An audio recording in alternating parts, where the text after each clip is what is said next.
It has become extremely hard to keep up with managing costs for basic living, let alone any life event or medical emergency. We are basically living paycheck to paycheck and have extremely long work hours. Welcome back to another episode of the podcast for doctors by doctors. I'm Dr. Michael Jerkins, joined by the one and only Dr. Edwin Palmer. Dr. Ned Palmer. There he is. Today is a great episode because we're diving into the results of the Panacea Financial 2025 Resident and Fellow Survey, which was a nationwide look at what doctors in training are really experiencing. We talk about financial stress, burnout, and other insights we learned about career preparedness and things that residents and fellows go through. We're going to unpack the most revealing stats, react to some of the write-in quotes that we got from our trainees, which are, I think, especially powerful, and maybe talk about what could or couldn't change. And let's just get right to it, Dr. Palmer. In our survey, in the Panacea Financial survey of almost 500 residents and fellows, over half reported that they are very financially stressed. Over half. How much over half? I think it was like, and I'll get to this. Now you really question me. I think it was 53%. Just over half. Are you surprised that number isn't higher? Yeah. I mean, that was why I was wondering. Was it just like more than half could be 51 or 99%? And I frankly would have expected it'd be the latter, honestly. Well, to be fair, 53% said they were 8 out of 10 stressed. I get it. Okay. A much higher percentage said they were 6 or 7, but the highest tier. Okay. So on amount of financial stress. Not okay. So 53% of people are what we would consider maybe severe financial stress. That's right. And here are some quotes. These are from residents and fellows. One quote says, "It's hard to focus on learning and patient care when I'm constantly worried about paying rent or covering my loans." Another quote says, "I knew it would be hard, but I didn't realize how much of that hardship would be financial."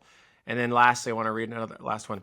"It has become extremely hard to keep up with managing costs for basic living, let alone any life event or medical emergency. We are basically living paycheck to paycheck and have extremely long work hours." Yep. Okay. Yeah. That all seems exactly in line with what I expected.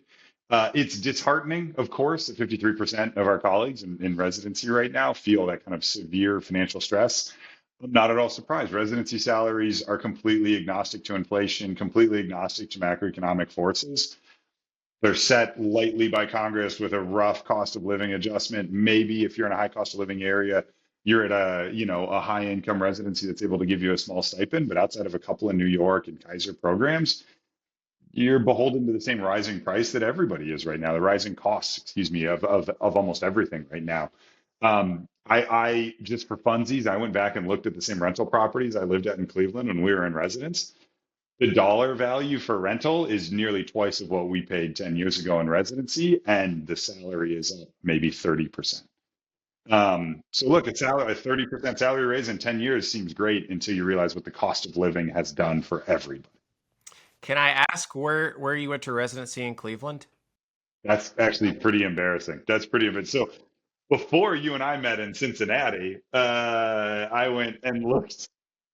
I did a different residency. That's why I'm actually so much older than you. This is my third time through residency before it really stuck. So Makes sense. Although you and I both did train with someone who did a peds residency, then an anesthesia residency, then a critical care fellowship. So those kind of people are out there. that's the DIY triple border, like we. That is a DI.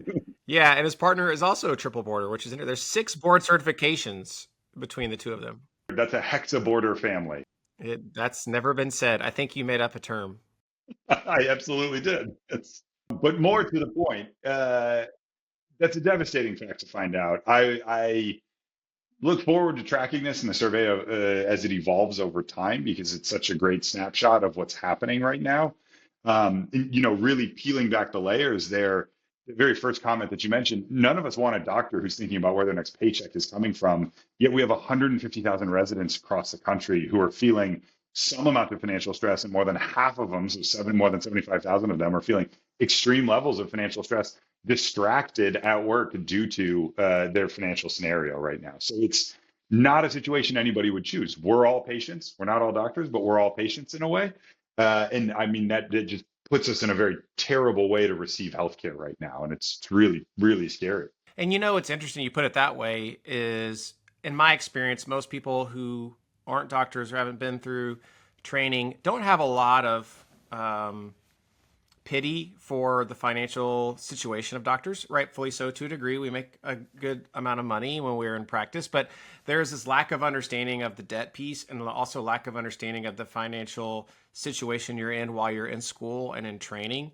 And it really, I think, humanizes it when you read these kind of quotes from people. There's another quote from a resident that says, the debt makes me feel trapped, like I can't make any mistakes because I can't afford to. So you're already stressed learning the clinical skills. And then even outside of the clinical situation, you are just kind of living on a razor's edge financially, and the kind of implications that has on how you learn and eventually where you practice and how you practice, I think, is tremendous effect on the rest of us.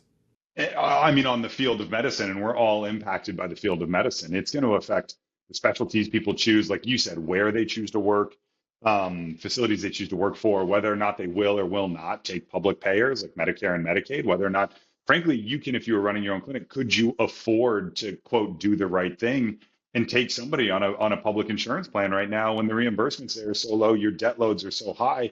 At a certain point, you have to be able to keep the lights on, put food on your table, and live to the next paycheck.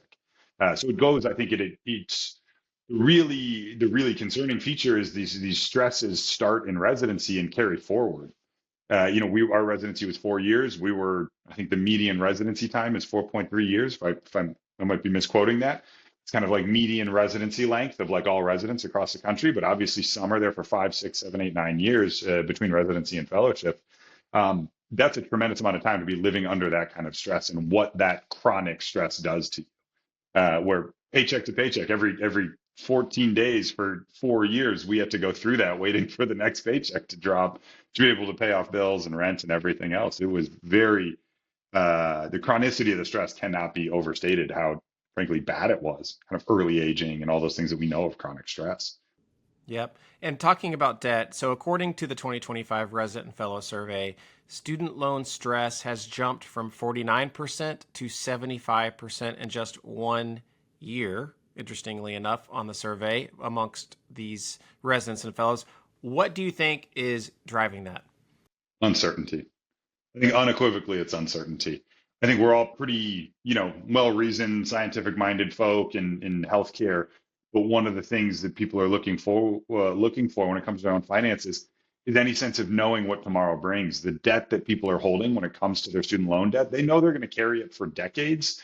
And the changes that we've seen in the last 5 years, admittedly, some, like a large part of initially due to COVID, have been completely chaotic. Administrations have come in and shifted the student loan policy from one extreme to the next. Multiple cases are being fought at the Supreme Court level. There's just no understanding of like, what dollar do I owe tomorrow? I can't forecast how much I owe at all. I can't forecast whether a forgiveness program I've paid into is going to be there tomorrow. I genuinely can't forecast this. And for almost everybody who went through our training, it's the largest debt that they had. I would assume for even most residents and fellows, it's the largest debt that they're carrying. Maybe they were lucky enough to buy a home and that's slightly larger, but home buying has a certainty for 30 years. You know what your payment is going to be. It's just, to me, it is just purely the uncertainty that is driving, the chaos is driving the uncertainty, which is driving like the extreme unhappiness and stress around student loans. I had $400,000, you had $300,000 sitting on our shoulders during residency. Not knowing what to do the month after that is terrifying. And just waiting for the federal government to mess something up and say, the bill's due. You owe the bill tomorrow. Okay, cool. Yeah, like I was going to say, and the survey talks about how much stress there is with student loans. You talked about a mortgage. At least with a mortgage, you can call your mortgage company and understand how much you owe, when your next bill is going to be paid. You can actually get someone on the phone to talk to you and answer questions and challenge things if the numbers are wrong. But with the federal student loans right now, getting someone to even get on the phone and answer your question is difficult. Getting them to send you a correct statement of what you owe is difficult. Getting some explanation on what is the status of your IDR plan is is almost impossible. And understanding your status in public service loan forgiveness is next to impossible. So, like you said, largest debt you have, yet you can't even access the information needed to plan your whole life around it. And that is crazy. No, and I think that's why that stress level is so extreme because uncertainty is one word. I think if there's another word, it's this feeling of helplessness. $1.7 trillion of student loan debt out there, and there's no plan for it whatsoever. And every month it seems like we're going in a different direction. And so there's no autonomy around what you can even do. Like you said, for mortgage, you can call, you can refinance, you can renegotiate, you can have kind of a human moment about this debt. And this is, you're just carrying a burden by yourself right now, with no sense of clarity of what comes next. So, in the 2025 resident and fellow survey, we asked about if someone would choose medicine again.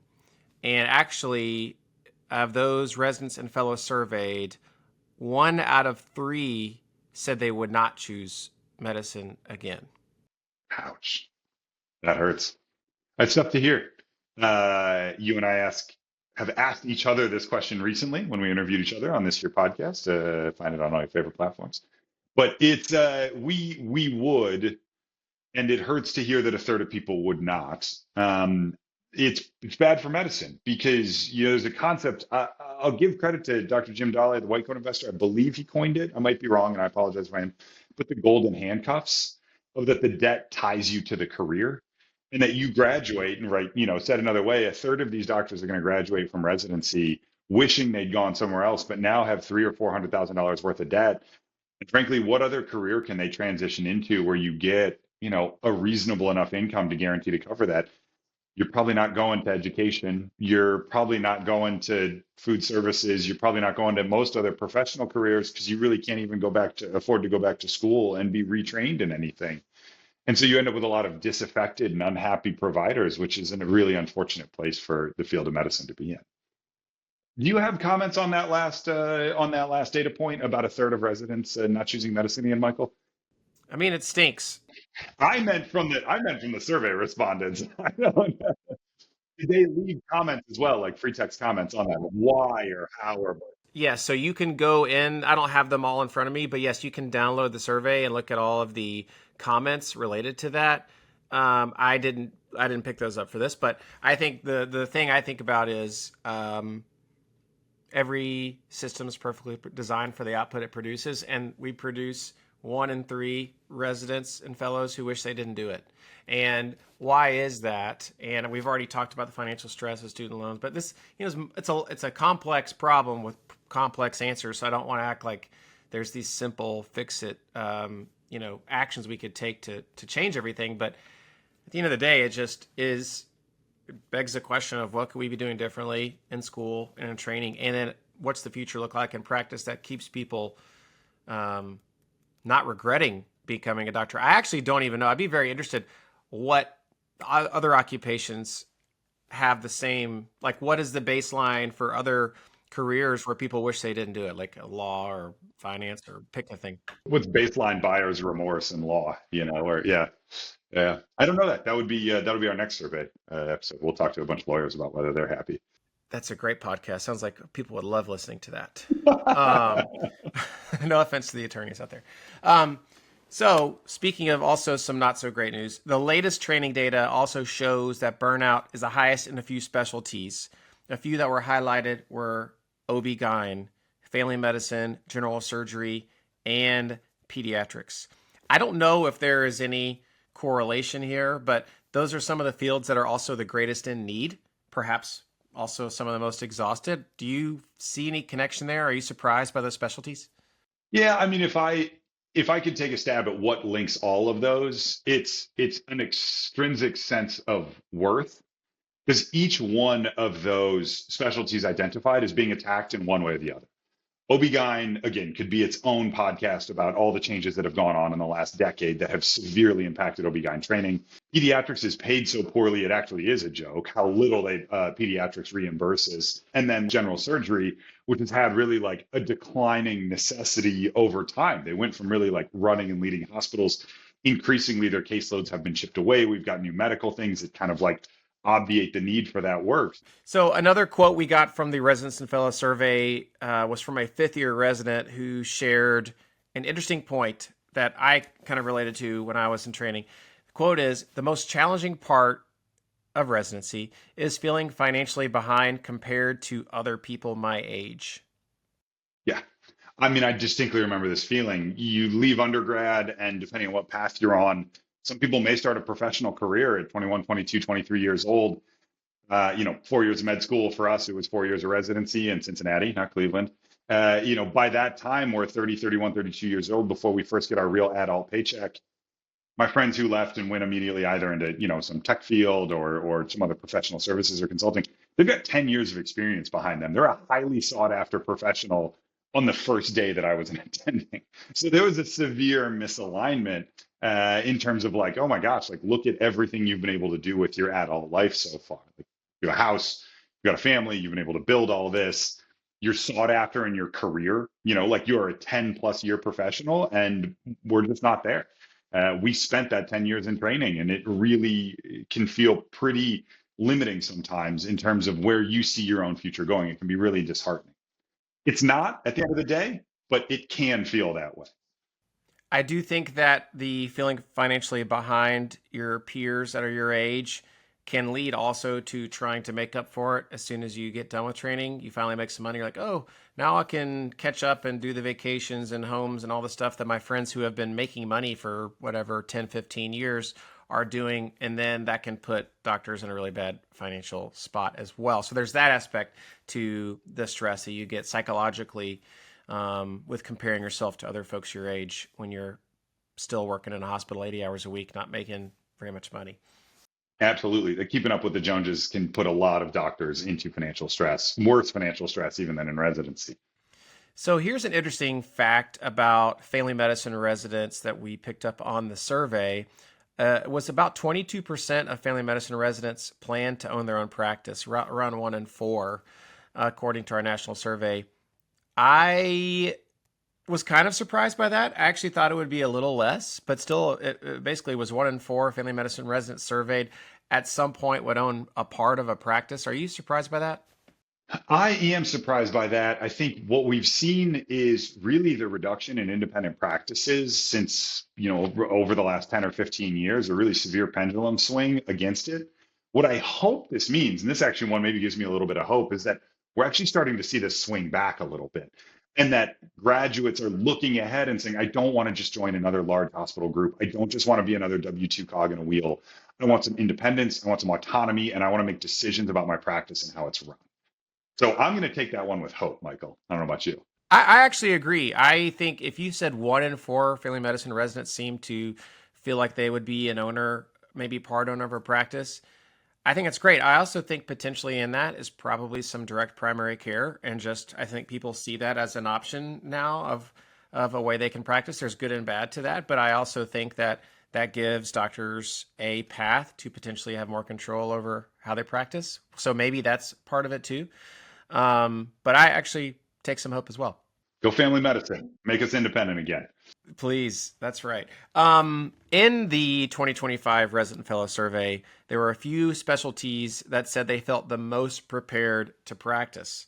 A few of those were radiology, ortho, emergency medicine, the top 3 actually. What do you think it is about those 3 specialties, Ned, that makes them most prepared? And is there anything that could be replicated in other programs? Tough question, isn't it? That's an incredibly tough question. I had a really good answer, and then emergency medicine threw me for a loop. Why? What did you got against emergency medicine? Because I was gonna say, I was gonna say radiology and orthopedic surgery. Well, both generalists in their own way are still kind of specialists, like in the world, where then emergency medicine are super generalists, right? Like those are, you talk about 2 specialty service lines, like either radiology or orthopedic surgery, organ specific or imaging specific. And then you go to like, well, now you have to know everything if you're in the emergency room. Like it's certainly much like family medicine, like it's one of the most diverse bodies of medicine that you need to study and master before you go in. So I don't know if I'm going to be able to tie all 3 of these together, but I love that those training programs are preparing their residents so well with the confidence to kind of step boldly out into the world. I don't know if I have a unified theory, but I do think emergency medicine probably what makes it that way is just how many clinical reps they get. And maybe I'm biased by the way the where we trained. Super busy inner city ER. I get it. Yeah, yeah, yeah. Super busy. You see a lot of reps. Now, I know it's not the same for every EM program, but that would be my little hypothesis on why that's there. I feel like it's almost like I feel like I'm going to spend the rest of the episode seeing if there's a joke answer to that. Like three residents walk into a bar and like, I don't know. I'm going to try. It's like an ortho resident. There is a lot of fractures that come in through the ER. So radiology, ortho, and EM work together all the time. Maybe Those three work together a great deal, probably more than most service lines. That is absolutely true. Yeah. in our national survey, we asked medical residents and fellows if they thought their pay was fair. We said, hey, answer 1 to 10, 10 being extremely satisfied, 1 being extremely not satisfied or thinking your pay was not fair. It actually was smack dab in the middle at 5.1, a little bit up from last year. Do you think we're normalizing just low expectations, maybe? I think we're normalizing low expectations. I think people go into it knowing that residency doesn't pay. So like that expectation is already set. And so I think it's also kind of beat into them. It's part of the residency asceticism of like, it needs to hurt a little bit. I don't agree with it. I don't believe in it. I think residents generate a ton of value for health systems and aren't compensated appropriately for it. And so that one hurts me a little bit that residents don't have an intrinsically higher sense of value to say like, oh, this is ridiculous. I should be getting more than the $49,000 a year they're paying in Ohio. Like that's unbelievable. You can't live off that. Not working 80 hours a week. So I want our residents to have a higher sense of self worth. So I'd like to see that number, frankly, closer to the unhappy end of the scale because they're generating massive value for health systems. All right, I have some questions for you, Ned. Some rapid fire quiz questions about the amazing Panacea Resident and Fellow Survey of 2025. Some of these are actually things we have already gone over, so I'm asking you if you've been listening. Are you ready? Okay. All right. This is the toughest quiz. Okay. According to the national survey, what percent of residents and fellows reported they were very financially stressed? 53%. Very good. That's very financially stressed. Of course, there's many more who are stressed, and the vast majority are stressed in some way. So you got that answer right. You were listening. Good job. This is a good question. What we found with residents and fellows was that outside work decreased in 2025.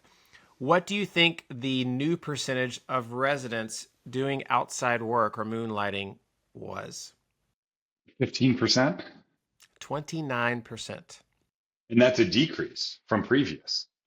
That's a decrease. We had a higher one last year. I also think we might, there's, as you and I know, PGY ones aren't really going to moonlight because they can't generally. So the older or more progressed you are in your training, we might have a little bit more fellows in that, which might have skewed the answer. But I'm actually surprised that 1 in 3 were moonlighting. And did that check out with like our own? I guess, would you consider internal moonlighting? A lot of our co-residents took on extra shifts or night hospitalist shifts or something like there was a lot of internal moonlighting versus maybe like external moonlighting actually taking up a position at like an outside facility, which you and I did. I did regularly. You did for one shift. Did more than that. Did more than that. But I will say, if you want to know the answer, Ned, you should download the survey and read it. I should download the survey. I'd like to ask you to just send it to me, but I'll download it. Nope. You have to download it. Put in your email, first name, last name. Just kidding. I don't know what we require, but you have to download it.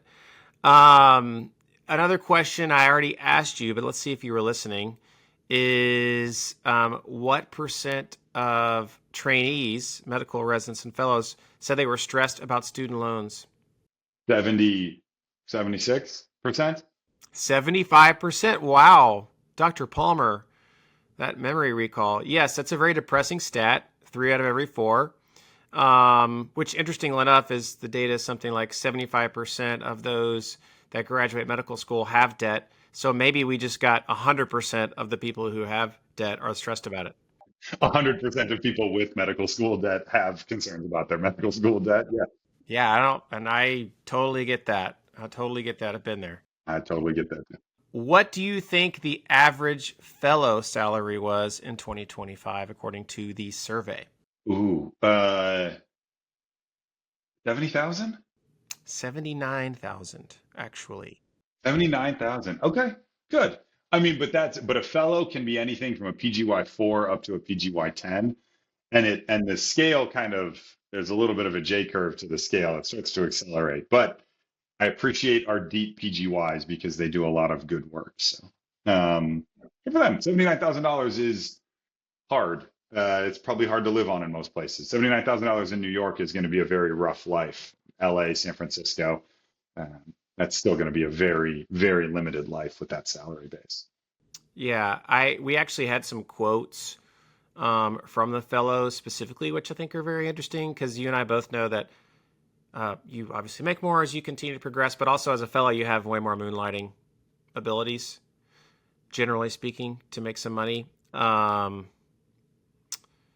was looking for a quote from this fellow, and I wanted to see what you thought about it. From one fellow said, "I like what I like best about fellowship is that we are in a union which protects the rights that we actually do have." And that's opening up a whole different can of worms. That warms my Michigan heart through and through. My Detroit and Detroit area heart, proud son of the United Auto Worker family, that is we are deeply union through and through. I would like to see it more in medicine, but that's probably beyond the discussion for this podcast. Probably. I don't know the research that shows the effect of resident pay for residencies that are unionized versus non-unionized. Do you know if there's anything out there? I don't actually think it's a pay difference because the pay is not set locally.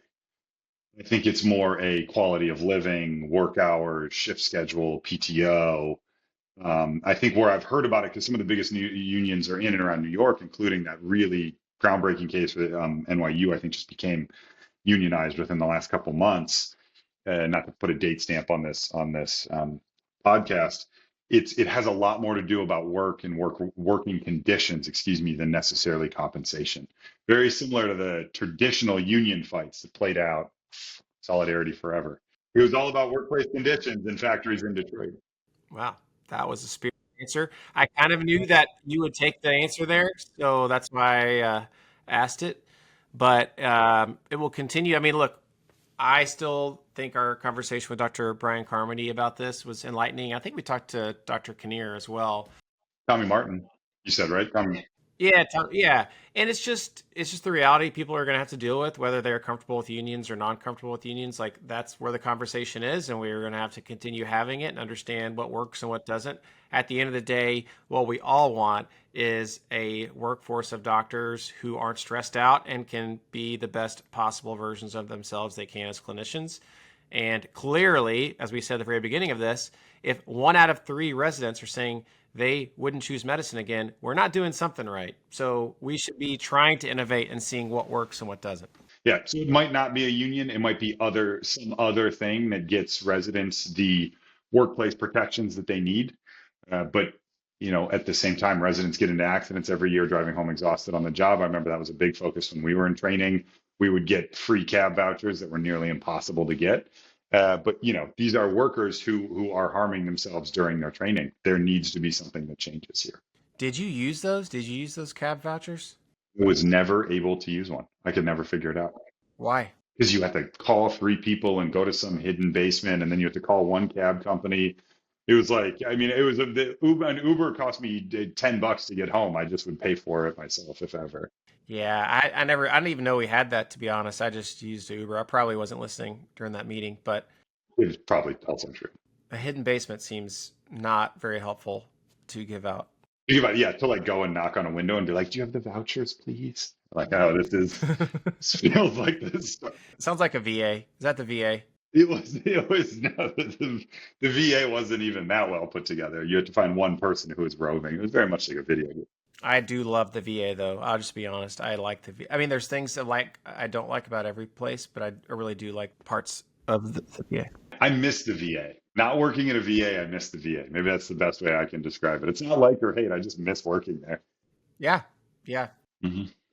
Well, I think that we have uncovered some very interesting points about residents and fellows. I think all of us should be working to try to make the system better. I love Panacea's survey, trying to really get a snapshot into the life of a resident and fellow, because a lot of the surveys that are out there are not really focused on the items related to our day-to-day life, especially financial stress and financial aspects of our life. So if you want to know more, please go to panaceafinancial.com, download the 2025 Resident and Fellow Survey. It is great. And as we continue to add more of these, really seeing the trend in some of these questions is, I think, very compelling, and we should be informed on how to do things better. So, Dr. Palmer, thank you for joining me today on another episode of the podcast for doctors by doctors. Thank you, Dr. Jerkins. Thanks for joining us this episode, and you can catch the podcast for Doctors by Doctors on Apple, Spotify, YouTube, and all the other major podcasting platforms. If you enjoyed this episode or learned anything here today, please take a moment to give us a rating and subscribe so that you don't miss a single episode release. To submit topic suggestions or guest suggestions or questions, you can reach us at podcast@panaceafinancial.com. As always, thanks for listening, and the next time you see a doctor, maybe you should prescribe them this podcast. See you next time.